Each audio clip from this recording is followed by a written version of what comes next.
Hello दोस्तों, this is Divya. Welcome back to the channel once again. Hope करती हूँ आप सब लोग एकदम अच्छे से होंगे, खुश होंगे, सेहतमंद होंगे। आज के इस व्लॉग में मैं आप लोगों के साथ अपना 6 AM से लेकर नून तक का रूटीन शेयर करूँगी। मैंने अपने लास्ट व्लॉग में आपको बताया था कि मैं इस्कॉन टेम्पल से माला लेकर आई हूँ, तो बस माला की शुद्धि भी कैसे मैंने घर पर की है ये भी आप लोगों के साथ शेयर करूँगी।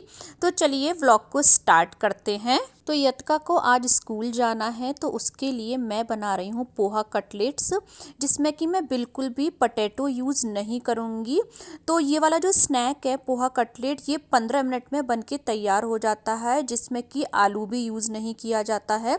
तो इसके लिए मैंने 1 कप जो थिक पोहा होता है ना, उसको बोल में ट्रांसफ़र कर लिया है। अब जिस बोल से हमने पोहा मेज़र किया था, उस बोल से हम इसमें 3/4 बोल डाल देंगे पानी। पानी बहुत ज़्यादा नहीं डालना है, इतना ही डालना है कि पोहा हमारा अच्छे से सोख हो जाए, पर पानी एक्स्ट्रा इसमें बिल्कुल नहीं होना चाहिए। पानी डाल के मिक्स कर दिया है, आपको इसमें बिल्कुल भी एक्स्ट्रा पानी नहीं दिख रहा होगा। और बस अब इसको कवर करके करीबन 10 मिनट के लिए छोड़ देते हैं, ताकि जो पोहा है वो फूल के सेट हो जाएगा। पोहा फूल के सेट तो हो गया है, लेकिन इसमें मुझे थोड़ा सा पानी कम लग रहा है, तो मैं इसमें थोड़ा सा पानी और डाल देती हूँ। और अब बस जैसे हम अपना आटा गूंदते हैं ना, उसी तरीके से हम इसको इस तरीके से गूंद लेंगे। सी फ्रेंड्स, पोहा नीड करने के बाद कुछ इस तरीके का हो जाएगा। मैं इसमें डाल दूंगी 3 से 4 चम्मच बारीक कटी हुई अनियन। आप चाहें तो बारीक कटी हुई शिमला मिर्च, गाजर भी डाल सकते हैं। और साथ में ही थोड़ा सा डाल दिया है फ्रेश कटा हुआ हरा धनिया। और अब मैं इसमें डाल दूंगी एक अच्छी क्वांटिटी में ब्रेड क्रम्स। इस रेसिपी में ब्रेड क्रम्स बहुत अच्छी क्वांटिटी में जाता है। मैंने पोहा, ब्रेड क्रम्स, अनियन और धनिया को एक दूसरी बोल में ट्रांसफ़र कर लिया है, क्योंकि वो वाली बोल थोड़ी सी मेरे को छोटी लग रही थी। अब हम इसमें डाल देंगे कुछ बेसिक मसाले, जैसे नमक, मिर्च, हींग, हल्दी, सूखा धनिया, जीरा पाउडर, गरम मसाला पाउडर, खटाई पाउडर, और थोड़ा सा मैं इसमें डालूंगी किचन किंग मसाला पाउडर। आप चाहें तो इसमें बारीक काट के हरी मिर्च भी डाल सकते हैं, लेकिन मेरे बच्चे हरी मिर्च नहीं खाते हैं, तो मैं इसमें हरी मिर्च नहीं डाल रही हूँ। सारे मसाले डालने के बाद इसको हम एक बारी अच्छे से दोबारा मिक्स कर लेंगे। अब आप चाहें तो अपने हाथों को ग्रीस कर सकते हैं और इसकी इस तरीके से गोल गोल टिक्कियाँ बनाकर, और बस उनको आप चाहें तो शैलो फ्राई कर सकते हैं, और चाहें तो आप इनको डीप फ्राई भी कर सकते हैं। मेक श्योर कि ये जो आप टिक्की बनाएं, इनमें कोई भी क्रैक्स नहीं होने चाहिए। इनको आप फिंगर की हेल्प से अच्छे से स्मूदन कर दीजिएगा। अगर आपने ब्रेड क्रम्स अच्छे से डाला होगा तो आपकी टिक्की तेल में जाके बिल्कुल नहीं फटेगी। एज यू कैन सी कि ये जो टिक्कियाँ हैं ये अच्छे से सिक रही हैं। तो ध्यान रहे, ब्रेड क्रम्स आपको अच्छे से डालना है। तो यहाँ पे यतका का एक स्नैक्स बनके तैयार हो गया है। मेन मील में आज मैंने इसको वाइट सॉस पास्ता रखा है, और ब्रेकफास्ट वाले में मैंने इसको लड्डू और बनाना रखा है। तो ये जो लड्डू है ये ड्राई फ्रूट्स और डेट्स वाला है। इसकी रेसिपी मैं आपको डिस्क्रिप्शन बॉक्स में दे दूंगी, आप वहाँ जाके जरूर से चेकआउट कर लीजिएगा। And not only this, white sauce pasta की भी रेसिपी मैं आपको डिस्क्रिप्शन बॉक्स में दे दूंगी, दोनों को ही आप चेकआउट कर लीजिएगा। और वेदर आज बहुत ठंडा हो रहा था, एंड यू कैन सी यतका इतने ठंडे वेदर में स्नो में भी स्कूल जा रही है। तो बस यतका का तो स्कूल का काम हो गया है। यतका के स्कूल जाने के बाद बस थोड़ी सी मैंने अपने लिए चाय बनाई थी, और उसके बाद 15 मिनट का वेट करने के बाद अब मैं करूँगी यहाँ पे अपनी योगा। तो मेरे पास आज पूरा 1 घंटा है योगा करने के लिए, क्योंकि आज भव को स्कूल नहीं जाना है। तो मैं 8 o'clock से 9 o'clock तक अपनी योगा करूँगी। अगर आपके पास सुबह ना ज़्यादा टाइम ना हो योगा करने का, तो आप क्या कर सकते हैं, जैसे मैं 15 मिनट कपाल भाती करती हूँ, तो आप उसको 5 मिनट कर सकते हैं। In the same way Bhastrika pranayama मैं 50 टाइम्स करती हूँ, आप 10 टाइम्स कर सकते हैं। तो इस तरीके से अगर आपके पास हाफ एन आवर का भी टाइम होगा ना, तो आप अपनी योगा को उसमें मैनेज कर सकते हैं। जैसे मेरे पास जब कभी कम टाइम होता है ना, तो मैं इसी तरीके से करती हूँ, 15 मिनट की योगा को 5 मिनट कर लेती हूँ, और जो 5 टाइम्स करनी होती है उनको 3 टाइम्स कर लेती हूँ। तो इस तरीके से मेरी 1 आवर की योगा हाफ एन आवर में कंप्लीट हो जाती है। आज मैंने अपनी योगा पूरी 1 घंटा करी है। आप देखिए क्लॉक में पूरा 9 o'clock हो गया है, और भव भी उठ गया है। तो अब बस भव को पानी और दूध दूंगी, उसके बाद अपने आगे के काम में लगूंगी। बस अब थोड़ा सा हम सब लोग मिलके ब्रेकफास्ट करेंगे, थोड़ा इंडिया कॉलिंग करेंगे। चलिए गाइज, अब मैं कर ले रही हूँ अपना मॉर्निंग स्किन केयर रूटीन। इसके लिए मैंने एक बोल में लिया है रॉ मिल्क यानी कि कच्चा दूध। अब मैं कॉटन की हेल्प से अपने फेस की क्लिनजिंग कर लूँगी। तो बस मैंने थोड़ा सा रॉ मिल्क एक कॉटन बॉल में ले लिया है। अब मैं इस रॉ मिल्क से अपने पूरे फेस और नेक की क्लिनजिंग कर लूँगी। तो पहले मैं फेस वॉश यूज़ करती थी, लेकिन अभी मैंने कुछ दिनों से ये नेचुरल तरीके से अपने फेस को क्लीन करना स्टार्ट किया है। एंड ट्रस्ट मी फ्रेंड, हमें ऐसा लगता है कि इन चीज़ों से फेस प्रॉपरली क्लीन नहीं होता है, लेकिन ऐसा नहीं है। अगर आप प्रॉपरली करेंगे तो इन नेचुरल चीज़ों से भी फेस अच्छे से क्लीन हो जाता है। तो कभी मैं रॉ मिल्क से कर लेती हूँ, या मैं कभी क्या करती हूँ, बेसन में रॉ मिल्क का पेस्ट बना के भी कभी कभी वैसे भी कर लेती हूँ। और इन दोनों तरीके से फेस एकदम अच्छे से क्लीन हो जाता है। अब ये जो मैंने रॉ मिल्क की लेयर लगाई है, इसको मैं अपने आप ड्राई होने दूंगी। ये विद इन 2 मिनट ड्राई हो जाती है। इतने आप चाहे अपना कोई भी काम कर सकते हैं। अब जो मैंने लेयर लगाई थी रॉ मिल्क की, वो ड्राई हो गई है। और अब मैं इसको नॉर्मल पानी से वॉश कर लूंगी और बस टॉवल की हेल्प से अपने फेस को हल्के हाथ से वाइप आउट कर दूंगी। तो यहाँ मेरी क्लिनजिंग हो गई है एकदम नेचुरल तरीके से। And you can see a visible difference की क्लिनजिंग कितने अच्छे से हो गई है फेस की। Now the next step is toner. तो टोनर के लिए मैं अप्लाई करूंगी रोज़ वाटर। रोज़ वाटर को मैंने पूरे फेस और नेक पे स्प्रे कर लिया है और इसको भी अब मैं अपने आप ड्राई होने देती हूँ। गुलाब जल के ड्राई होने के बाद now I am using aloe vera gel. Aloe vera gel मेरी स्किन पर बहुत अच्छे से काम करता है। जैसे मेरे कभी एक्नेज हो जाते हैं या उनके स्कार्स भी होते हैं, उनको धीरे धीरे करके ये रिमूव कर देता है। और ये मैं आपको जितना भी ट्रीटमेंट बता रही हूँ, ये ड्राई स्किन का बता रही हूँ, क्योंकि मेरी ड्राई स्किन है। तो अगर आप इसको अपने घर पे अप्लाई करें तो पहले एक बार पैच टेस्ट ज़रूर कर लें। एलोवेरा जेल को लगाने के बाद मैं 2 मिनट वेट करूँगी, उसके बाद मैं नेक्स्ट प्रोडक्ट अप्लाई करूँगी। 2 मिनट के बाद अब मैं अपनी स्किन पे लगा रही हूँ extra virgin coconut oil.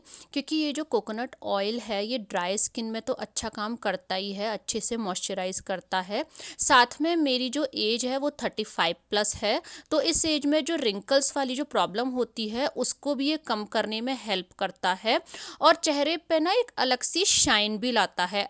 Not only the face, आप इस कोकोनट ऑयल को अपने हैंड्स और नेक पर भी अच्छे से अप्लाई कर लीजिएगा। कोकोनट ऑयल अप्लाई करने के बाद 2 मिनट का वेट किया और अब मैं लगा रही हूँ ओले मॉइस्चराइज़र। क्योंकि इसमें सनस्क्रीन है और विंटर्स का भी टाइम चल रहा है, तो मैं सनलाइट में थोड़ा थोड़ा बैठती रहती हूँ घर में। तो इसलिए अपनी स्किन को सन से प्रोटेक्ट करने के लिए लास्ट में मैं लगा रही हूँ ये ओले। ये मॉइस्चराइज का भी काम करेगी, साथ में इसमें सनस्क्रीन है। तो ओले मैं डेली नहीं लगाती हूँ। जिस दिन घर में बहुत अच्छी सनलाइट आती है और मेरे को सनलाइट में बैठना होता है, उसी दिन मैं ओले अप्लाई करती हूँ, सो दैट कि मैं अपनी स्किन को जो सन एक्सपोजर है उससे भी प्रोटेक्ट कर सकूँ। अब बस लास्ट में मैं अपने लिप्स को भी मॉइस्चराइज कर लूँगी। तो ये वाला जो स्किन केयर है, इसको मैं जब भी मुझे मॉर्निंग में टाइम मिलता है, कभी बिफोर शावर कर लेती हूँ, कभी at the time of shower कर लेती हूँ, या कभी कभी मैं सुबह उठते ही इसको कर लेती हूँ। तो इसमें मैं जो ओले क्रीम है वो मेरी ऑप्शनल है। जब कभी बहुत सनलाइट होती है तभी मैं उसको यूज़ करती हूँ, अदरवाइज मैं उसको यूज़ नहीं करती हूँ। कुछ दिनों से मैं केवल और केवल जो घर के प्रोडक्ट होते हैं उनसे ही अपना स्किन केयर कर रही हूँ, मॉर्निंग में भी और इवन नाइट में भी। एज यू कैन सी आज कितनी अच्छी सनलाइट निकली है, तो इसलिए मैंने लास्ट में जो यूज़ किया है वो ओले सनस्क्रीन प्लस मॉइस्चराइज़र यूज़ किया है। क्योंकि जिस दिन धूप निकलती है उस दिन मैं ज़रूर से धूप में बैठती ही बैठती हूँ। अब बस मैंने अपना शावर ले लिया है और अब मैं अपने लड्डू गोपाल जी को स्नान करा रही हूँ। तो मैंने आपको अपने एक ब्लॉग में बताया था कि हमें दान क्यों करना चाहिए। जैसा कि 2 लाइन मैं आपको अभी बताती हूँ। तन पवित्र सेवा किए, धन पवित्र कर दान, मन पवित्र हरि भजन सो, होत त्रिविध कल्याण। अर्थात हमारा तन सेवा करने से पवित्र होता है, और हमारा धन दान करने से पवित्र होता है, और हमारा मन हरि का भजन करने से पवित्र होता है। तो मैं आपको एक छोटा सा उदाहरण भी बताती हूँ। जैसे मान के चलिए एक कुआं है बहुत बड़ा और उसमें बहुत जल है। लेकिन अगर हम उस कुएं से, जिसमें बहुत जल है, उसमें से जल खींचना बंद कर देते हैं, जल बिल्कुल भी नहीं निकालते हैं, यहाँ तक कि 10 साल तक उस कुएं के पास भी नहीं जाते हैं, पानी को जो उसमें अथाह जल है उसको हम ऐसे ही रहने देते हैं, तो जब हम उस कुएं के पास 10 साल बाद जाएंगे ना, तो वो पानी जो है वो पीने योग्य नहीं रहेगा, उसमें से दुर्गंध आने लग जाएगी। ठीक उसी प्रकार अगर हम अपने धन को सत्कर्मों में, दान में नहीं लगाएंगे तो उसमें विकृति आने लग जाएगी। अर्थात ये जो हमारा जमा किया हुआ धन है, या तो ये किसी भी रीज़न की वजह से बीमारी में लग जाएगा एक बड़े अमाउंट में, या फिर हो सकता है ये किसी भी कारण की वजह से गलत कार्यों में लग जाएगा। तो इसलिए हमें अपने धन में से दान पुण्य सत्कर्म जरूर करना चाहिए, ताकि हम उसको उसकी विकृति से बचा सकें। आप लोगों से भगवत चर्चा करते करते मेरी यहाँ पूजा भी हो गई है। मैंने अपने लास्ट टू लास्ट व्लॉग में आपको बताया था कि मैं इस्कॉन टेम्पल से चैंटिंग करने के लिए माला लाई हूँ, तो बस आज मैं घर में ही उसकी शुद्धि करूँगी। तो बस आप लोगों के साथ भी बहुत क्विकली शेयर कर लेती हूँ कि मैंने उसकी शुद्धि घर में कैसे करी है। तो माला शुद्धि के लिए मेरे पास ये जो पात्र है, ये वही पात्र है जिसमें मैं अपने लड्डू गोपाल जी को स्नान कराती हूँ। ये मैंने ले लिया है। तो सबसे पहले मैं कच्चे दूध से इस माला की शुद्धि करूँगी। अब मैंने उसी सेम पात्र में ले लिया है जल और उसमें डाल दिया है थोड़ा सा गंगा जल, और अब मैं इसकी जो माला है इसकी शुद्धि गंगा जल और इस जल में करूँगी।